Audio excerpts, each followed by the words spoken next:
But eventually, you become you become a tour manager. Well, no, I started managing Mal. That's when they're doing that stupid ass battle rapping. They used to battle rap, go around campus battle rapping. So Mal, I was like, yo, you're actually really good at rapping. So you want to do the music thing for real? Because he was an artist prior to that. Like he was recording stuff prior. Mm-hmm. He like wasn't taking it serious. I was like, you want to take this shit serious? He said, yeah, he want to take it serious. So we started. He was battle rapping, and we started walking to a studio that was on Peter Street. So we used to walk to the studio on Peter because neither one of us had a whip at the time. So we would just walk to that studio on Peter Street. It wasn't nothing but a little hiker. Go through Clark campus, walk down a little back street. Yeah, past Burger King and shit, and Yeah. So we used to do that. We did that shit for a semester, a full semester, like just going back and forth, fucking with my homie Black over there. And then Maui's uncle was part of Dungeon Family. So literally, we used to go hang out with them. Like on the weekends, we would be going hanging out with them. Like we weren't throwing a party. We'd be going we'll be in the streets like really with Johnny Cinco and Yaki Dibiashi and all them literally in the streets. So get around young niggas' money. Yeah. So that's what we came up with, and shit. Even AE, the Boom Man, LA Boom Man. We used to be at the studio all the time over there on the north side, and just going over there like that's just. I realized then that I'm not doing the sports thing anymore. Music is what I really want to do. So I really got focused then on doing management, and I started the management. And luckily around the same time I got a mentor.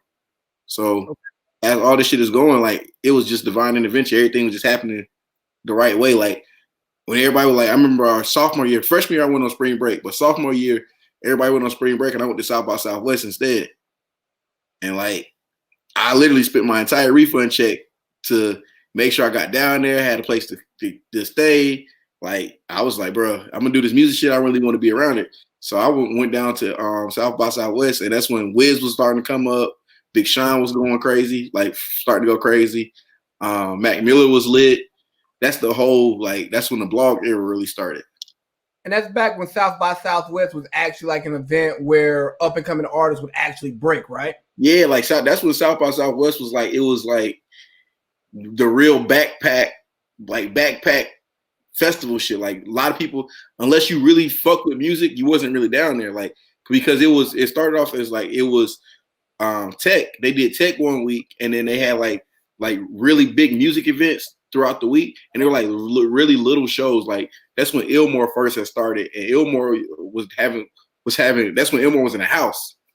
So they throw crazy ass house parties. And fucking Fader Fort was like a little bitty event and nobody really you knew Fader was there, so everybody would go there because it was the blog year. Everybody wanted to be on Fader magazine, so you would go to Fader Fort and we would finesse our way, try to get in there, like just little shit like that. Like so, this was like really like the infancy of the internet era of music.